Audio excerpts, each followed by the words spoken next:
ভোটের ফল প্রকাশের আগে বিজয় উৎসবে মাতলেন শাসক দল। এখন ষষ্ঠ ও সপ্তম দফার ভোট বাকি। ভোটের ফলাফল গণনার আগেই বিজয় উৎসবে মেতে উঠেছে তৃণমূল কর্মীরা। এই বিজয় উৎসবে সামিল উত্তর মালদার তৃণমূল প্রার্থী প্রসূন বন্দ্যোপাধ্যায়। মালদার হবিবপুরে আজ সবুজ আবির খেলে ও মিষ্টিমুখ করিয়ে উৎসব পালন করা হয়। তৃণমূল প্রার্থীর সঙ্গে সর্বস্তরের তৃণমূল কর্মীরা সামিল হয়েছিলেন বিজয় উৎসবে।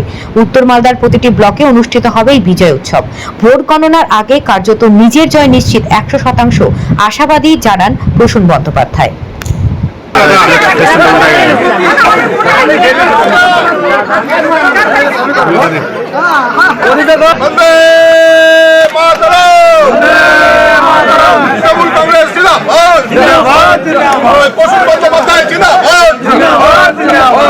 বৈদ্যপুরে রয়েছে এখানে আমাদের যেটা ছিল হবিবপুর ব্লকের আমাদের সমস্ত সহযোদ্ধা নেতৃত্ব, আমাদের সমর্থক, তৃণমূল কংগ্রেসের সমর্থক, শুভানুধ্যায়ী, এলাকার সাধারণ মানুষ সকলের সাথে নির্বাচনোত্তর পর্বে একবার এসে তাদের খোঁজখবর নেওয়া, তাদের সাথে আরেকবার একাত্ম হয়ে বসা। নির্বাচনের আগে আমি এলাকাতে বহুবার এসেছি, এরকমই কোনো ছোট ছোট জায়গাতে, কোনো পুকুরের ধারে, একিষ্ট, রেজিনাদি আমরা অনেকবার বসে মিটিং করেছি। তো দেবা এখানকার অঞ্চল প্রেসিডেন্ট, তখন একটা পুজো হচ্ছিল, সেই সময় আমরা বসে প্রথম মিটিং শুরু করি এখানে। তো আজকে আমাদের মূল এটাই ছিল যে আমরা একবার নির্বাচনোত্তর পর্বের পরিস্থিতিটাকে আরেকবার রিভিউ করে নিলাম। আমাদের ব্লক সভাপতি করেছেন এবং সবার কুশল বিনিময় করা। বয়স্করা রয়েছেন, মায়েরা রয়েছেন, দিদিরা এসছেন। এত গরমের মধ্যে সকলে এত পরিশ্রম করেছেন, আমার দায়িত্বের মধ্যে পড়ে যে নির্বাচন আমি সব জায়গাতেই যাব। মানে এখন হরিপুর এলাম, এরপর আজকে বামনগোলা ব্লকে করব, আগামীকাল হয়তো হরিশ্চন্দ্রপুরের দিকে যাব। সমস্ত ব্লক, সমস্ত জায়গাতে, যেখানেই সমস্ত জায়গাতেই আমাদের সহযোদ্ধারা একটা 56-57 দিনের অসাধারণ লড়াই করেছে, যার জন্য উত্তর মালদাতে তৃণমূল কংগ্রেসের জয় শুধু সময়ের অপেক্ষা। একটা অভিনন্দন তোদের পাবো, একটা ধন্যবাদ তোদের। কর্মী সমর্থকদের উৎসাহ, উদ্দীপনা, কনফিডেন্স। কিন্তু আগেও বলেছি যে উত্তর মালদায় তৃণমূল কংগ্রেস লক্ষাধিক ভোটে জিতবে, আমি একটা কথা প্রথম থেকেই বলছি। এবং এই হরিপুর বিধানসভা কেন্দ্র আমরা জিতব। আপনারা জানেন যে আগেবার হরিপুর বিধানসভা কেন্দ্রটাতে আমাদের ফলাফল ভালো হয়নি বিধানসভা, সেখান থেকে ঘুরে দাঁড়িয়ে যে ফাইট ব্যাকটা ওরা করলো এবং যার জন্য আজকের যে পর্যালোচনায় বেরিয়ে এলো, তাতে হবিবপুর বিধানসভা কেন্দ্র থেকে, যা হবিবপুর এবং বামনগোলা মিলিয়ে বিধানসভা কেন্দ্রটা, সেই বিধানসভা কেন্দ্র আমরা জিতছি। ফলে সমর্থকদের একটা উচ্ছ্বাস, সমর্থক সহযোদ্ধা বলবো, উচ্ছ্বাস উদ্দীপনা থাকে তাতে শরীর হয়ে। প্রথমে আমি বলি যে আমি সবসময় প্রশাসন একটা নির্দেশিকা জারি করব।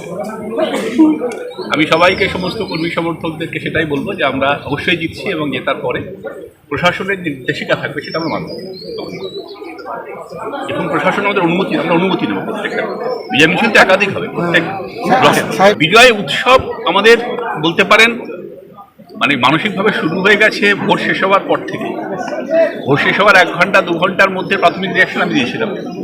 তারপর যত সময় গড়িয়েছে, পর্যালোচনা হয়েছে এবং আজকের দিনে আমি কারোর কোনো সন্দেহ নেই। তাহলে আপনাকে যেভাবে ব্যাখ্যা করবেন, আমাদের উৎসব তো শুরু হয়ে গেছে। আমরা তবে হ্যাঁ, আমরা ডিসিপ্লিন ফোর্স, ডিসিপ্লিন দল। আমরা একদম পুরো প্রসেস যেভাবে সিরিয়াসলি কমপ্লিট করা, সেটা আমাদের সমস্ত সমর্থকরা সে ব্যাপারেও কথা হয়েছে। আমাদের সামনে যে কাউন্টিং হচ্ছে সেটা নিয়ে আমাদের প্রস্তুতি চলছে। গতকাল মিটিং ছিল জেলা শাসকের অফিসে, সেখানেও আমাদের লোকেরা এখন করেছে। আমরা সিরিয়াস। টেল বলে তো কিছু নেই এখানে, যাবো আপনাদের তৈরি করার টাম। উত্তর মালদা কনস্টিটিউয়েন্সি যে কোনো প্রান্তে, যে কোনো জায়গাতেই আমি মানে যেখানে আমি জনপ্রতিনিধি হতে যাচ্ছি, সব জায়গাতে আমি সব জায়গায়, সব সমস্ত কর্নার, সমস্ত দোকান কর্নার, লড়াইটা কার সাথে হলো এটা ওরা ঠিক করুক যে সেকেন্ড থার্ড কে হবে। এমনি মাইক্রোস্কোপ খুঁজে পাওয়া যাচ্ছে না, মিলিয়ে দেবেন, এমনি চিৎকার চেঁচামেচি করছে। হ্যাঁ, ওটা আসলে ফ্রাস্ট্রেশন থেকে প্রতিদিন একজন দিয়ে স্ট্রং রুমের সামনে ড্রামা করছে। নির্মলা সীতারামনের স্বামী নিজে বলছেন যে 220 বিজেপি পেরোচ্ছে না। কে বলছেন? আমি বলছি না, মোদির কিচেন ক্যাবিনেটের লোক নির্মলা সীতারামনের হাজব্যান্ড বলছেন যে বিজেপি 200 কোটি পেরোচ্ছে। বিজেপি সব জায়গাতেই একটা ট্যাকটিক্স দিয়েছে, এটা হচ্ছে যে যে কোনোভাবে 400-500 এটা সেটা এসি অমুক সিট দিচ্ছি বলে নিজের উদ্যোগে রাখা। আপনি বিশ্বাস করবেন না, এখানে যখন ভোটের দিন আমরা এসেছিলাম, ভোটের দিন বিকাল 4টে বডি ল্যাঙ্গুয়েজ করে মানুষ তো বুঝতে পারে না, ফিলটা বুঝতে পারে। তো ন্যাচারালি উনি সম্ভবত থার্ড হলেও হতে পারেন। বিজেপির যে প্রার্থী আছে, যে পর্যালোচনায় উঠে আসছে, তাতে কিন্তু ওনার একটা খুব জোরালো সম্ভাবনা এই মুহূর্তে দেখা যাচ্ছে যে উনি হয়তো তৃতীয় হতে পারেন। ফার্স্টকে থার্ড করে দেওয়া, এটাই তৃণমূল কংগ্রেসের কৃতিত্ব বলতে পারেন। কর্মী সমর্থকদের অলমোস্ট থার্ডের জায়গায় নিয়ে গেছি আমরা। সবাইকে নমস্কার, আপনাদেরকেও নমস্কার। আজকে আমরা হবিপুর ব্লক তৃণমূল কংগ্রেস এই জায়গায় আমরা মিলিত হয়েছি। আমরা ভোটে তো আমরা জিতবই, এটা আশাবাদী। তার চেয়েতে আমরা সব থেকে খুশি যে ভোটের শেষে ক্যান্ডিডেটকে আমরা কাছে পেয়ে, এবং ক্যান্ডিডেট যে ভোট শেষ করে চলে গেছেন তারপরে আর দেখা করছেন না, সেরকমটা না। আমরা কেমন আছি কেমন নাই এই সব খোঁজ খবর নিতেই আমাদের হবিপুর ব্লকে আমাদের ক্যান্ডিডেট এসেছিলেন। লাড্ডু বিতরণ হচ্ছে আমরা হবিপুর ব্লকে গত লোকসভা নির্বাচনে যেভাবে এখানকার জনগণ বিজেপিকে একটা আশা করে ভোটটা দিয়েছিল এলাকায় উন্নয়ন হবে বলে, সেই উন্নয়নটা কিন্তু বিজেপি নিট ফর জিরো আমাদের হবিপুর ব্লকের মানুষজন দেখেছে। যার ফলে এইবার লোকসভায় ভোটে আমাদের চোখে পড়েছে, যেটা জনগণ তার পাল্টা জবাব দিয়ে তৃণমূল কংগ্রেসকে আশীর্বাদ করে আমাদের প্রসূন ব্যানার্জিকে ভোটটা দিয়েছেন। তাই এখানকার মানুষের যে খুশি আর কি, যে হবিপুর ব্লক থেকে আমরা তৃণমূল কংগ্রেস আমরা প্রসূন ব্যানার্জিকে ঢেলে ভোট দিয়েছি, 2 হাত আশীর্বাদ দিয়ে ভোট করেছি। এখান থেকে আমরা ভোটে জিতব। আমরা হবিপুর ব্লক যেহেতু আমাদের উত্তর মালদা ক্যান্ডিডেট জিতবে, তো আমরা আজ থেকে নয়, ভোট দেওয়ার পরের দিন থেকেই আমরা বিজয় উৎসব বলেই আমরা দিনগুলোকে আমরা করছি, শুধুমাত্র ভোটের রেজাল্টের দিনের অপেক্ষায় আছি। হ্যাঁ, আজকে সবাই একে অপরের সব কর্মীগুলো মুখ মিষ্টি করে যে আমরা তো জিতবো এরকম একটা কনফিডেন্স নিয়ে আছি। নিজের বুথে সবাই ভোট করেছে, সবাই ভালো ভোট করেছে বলেই আমি আশাবাদী। উনি তো হার নিশ্চিত বুঝে নিয়েছেন, উনি হেরে যাচ্ছেন, এবং শুধু হারা না, উনি 3 নম্বরে চলে যাচ্ছেন। সুতরাং তৃণমূল দলের যে প্রার্থী প্রসূন ব্যানার্জি, উনি হারটাকে নিশ্চিত জেনেই তিনি আগাম একটা হচ্ছে যে এখন বিজয় উৎসব করছেন। তার মানে পরে তো করতে পারবেন না, 4 তারিখের পরে ওনাকে আর বিজয় উৎসব করতে হবে না।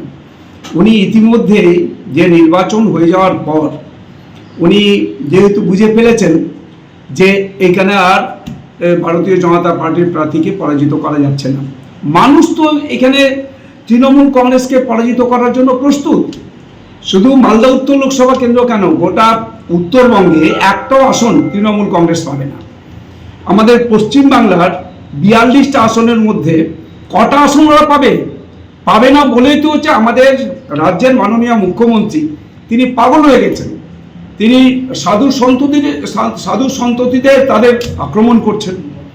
এখন হচ্ছে যে এখানে পশ্চিমবাংলায় এবার নির্বাচনে যেহেতু উনি সাম্প্রদায়িকতার দাঙ্গা করাতে পারলেন না, উনি চেষ্টা করছেন যে একটা সম্প্রদায়কে উস্কে দিয়ে আরেকটা সম্প্রদায়কে সেখানে ওই দাঙ্গাতে সামিল করা যায় কিনা। এটা আসলে উনি যত দাঙ্গা হয়েছে তৃণমূল কংগ্রেসে করায়। উত্তরপ্রদেশে আজ থেকে 7 বছর 8 বছর আগে দাঙ্গা আমরা শুনতাম, তো এবারে ওখানে উত্তরপ্রদেশে বিজেপির সরকার হয়েছে, ওখানে আর কোনো দাঙ্গা শোনা যায়? কোনো দাঙ্গা তো নেই। উত্তরপ্রদেশে কোনো ঘটনা ঘটছে না। উত্তরপ্রদেশে রাম মন্দির হয়েছে, সেখানে হচ্ছে যে কোনো রকম দাঙ্গা ছাড়াই রাম মন্দির হয়েছে, প্রভু রামচন্দ্রের প্রাণ প্রতিষ্ঠা হয়েছে, শ্রীরামচন্দ্রের। সুতরাং এই যে এরা তৃণমূল কংগ্রেস দাঙ্গা ছাড়া জিততে পারে না। এরা মানুষকে হচ্ছে যে এই যেমন আজকে সন্তুষ্ট করবার জন্য নানান ঘটনা ঘটাচ্ছেন পশ্চিমবাংলায়, যে কোনো মানুষ হচ্ছে বিপদে পড়ছেন। আজকে তৃণমূল কংগ্রেসের প্রার্থী এই সমস্ত করে বেড়াচ্ছেন, করুন না, উনি পরে তো সুযোগ পাবেন না। এখন করতে হচ্ছে এই কারণে, পরে করার সুযোগ পাবেন না। এই সমস্ত উনি আবার যে রং খেলতে পারবেন না, এখন রং খেলে নিচ্ছেন। মানুষ জানে এই মালদা উত্তর লোকসভা কেন্দ্রের মানুষ জানে ও একেবারে হেরে ভূত হয়ে গেছে।